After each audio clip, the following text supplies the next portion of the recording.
So the role of foster care ambassador in Tasmania with Life Without Barriers is such a privilege. I'll just say that first because I absolutely love my role as foster care ambassador. Being a carer and having quite a long experience of being a foster carer has obviously helped that enormously. So understanding the need for foster carers in Tassie made me motivated and made me want to understand more about, well, what makes a good carer? How can we find people with that passion and with that commitment?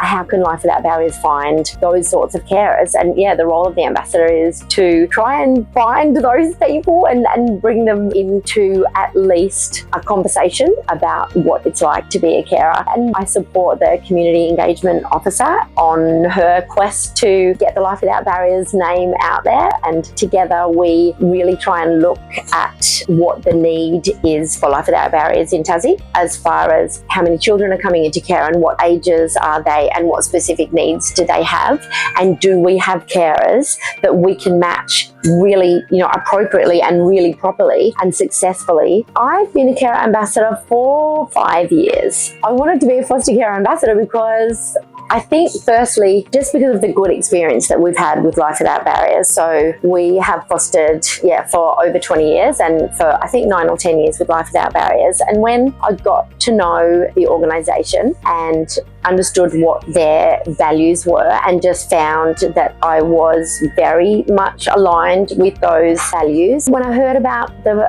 foster care ambassador role in Tassie, I just felt drawn to being able to find out why is there a lack of carers. We always need more carers, and the role of the ambassador, I was drawn to it because I want to be able to find really good carers for foster kids in Tassie. Yeah, definitely, I do. I go to events. Actually, AgFest, which we have in Tassie, is one of our, key events that we attend, and it's run over 3 days, and thousands of people come through AgFest. And it's such a great opportunity to just set up our big marquee and have our big, beautiful Life Without Barriers banners up, and it's really all about the conversations. It's about not drawing people in necessarily, but we do have lots of people that want to come through our marquee and they want to come and have a chat to us about, what are we doing there and what are we representing. And it's great to talk to people who say to me, foster care, I've always thought about that. My auntie used to foster, or, our next door neighbours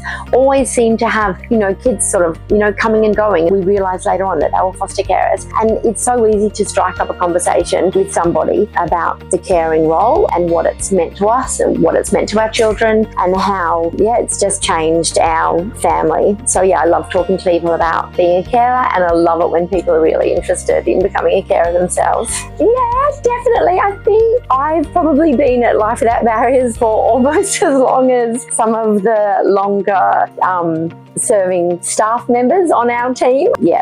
Have formed really good relationships with everyone at Life Without Barriers, and I think that continuity of relationship through the journey from the initial stages of home visits and home safety checks, if you can maintain those relationships, it's a great part of the journey. Very supportive. It's really good when you start having a conversation with somebody about foster care, and that's so easy. Like, it happens at school, it happens at sports, it happens in cafes, like wherever I am, I always seem to be able to strike up a conversation with somebody about being a carer. And when you can see that little spark in their eye and they just want to know more, like some people just go, oh yeah, great, like that's an awesome thing that you're doing, really cool. But then other people go, oh, what's foster care like? Like, how many kids have you fostered? What ages do you foster? How did you fall into that? Why did you think it would be a good fit for your family? How long have you fostered for? I love it when they're keen and they want to know more about the journey.